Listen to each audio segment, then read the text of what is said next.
This is called a B-holistic study, which is essentially a retrospective real-world data study.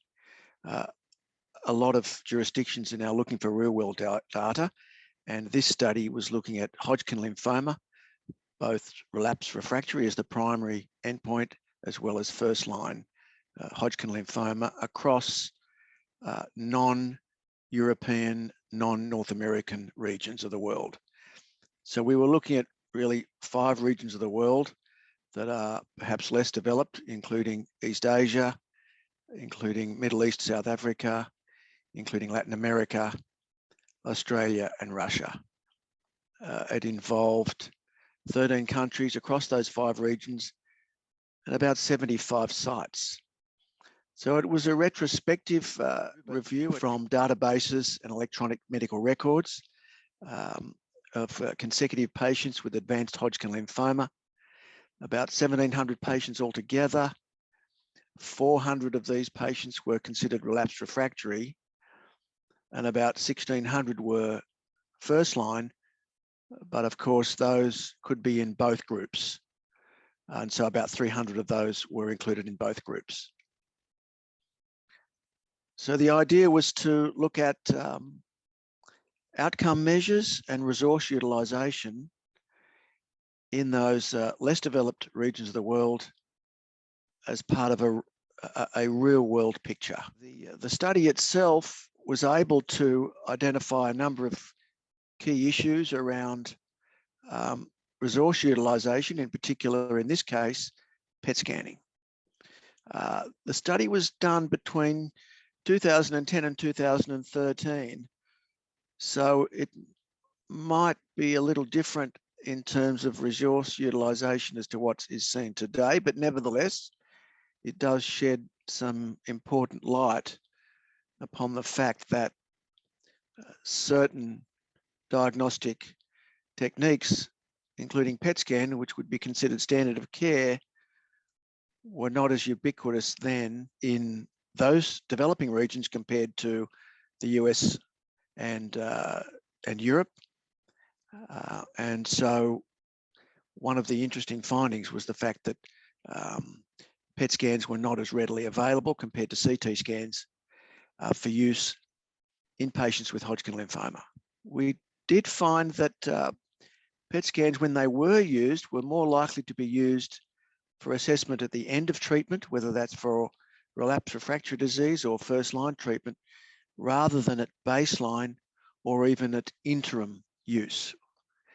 These days, PET scans are used ubiquitously at baseline, at interim time points, and at end of treatment, whereas we found in these regions of the world, it was more predominantly used at that time in the end of treatment. However, the commonest use was in Australia, the least common was in Russia, and other regions of the world, Latin America, East Asia, and South Africa, Middle East, its use wasn't that common. And so we believe that's where one of the deficiencies lay that needs to be corrected for ongoing favourable patient care.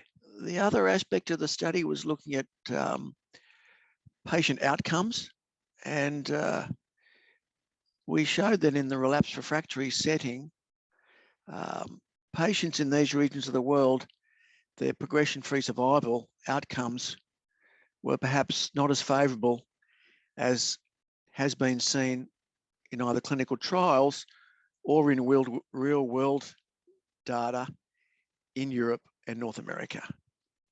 For example, for the relapsed refractory cohort of patients, 5-year progression-free survival was a bit over half that seen in clinical trials and real-world data in North America and Europe. So that's one area where we're hoping that improvements will be seen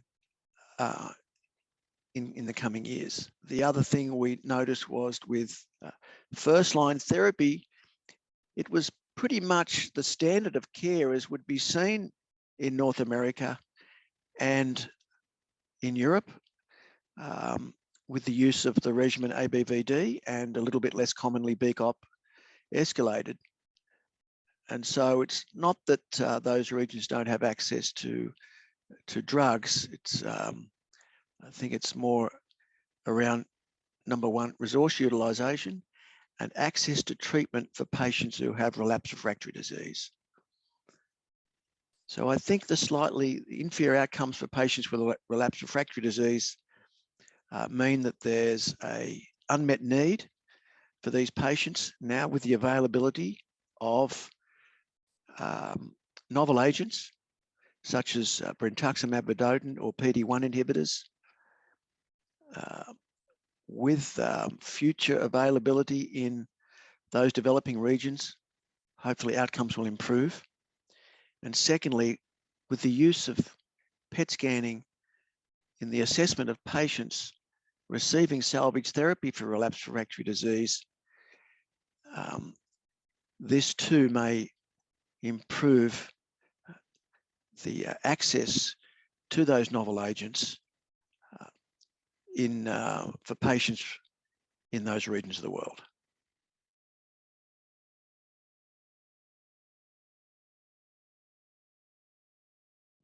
The main impact will be in the availability of PET scans for patients with first-line Hodgkin and relapsed refractory disease, the availability of PET scans for baseline assessment, for interim assessment, and end of treatment assessment, which will enable targeting of therapy for these patients.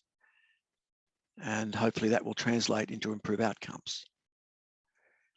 I think it will also mean in the relapsed refractory setting, with the availability of PET scans to assess response to salvage therapy for those patients responding less favourably, where stem cell transplantation may not be the best course of treatment, the future availability of novel agents, such as PD-1 inhibitors or brentuximab vedotin, might translate into improved outcomes for those patients.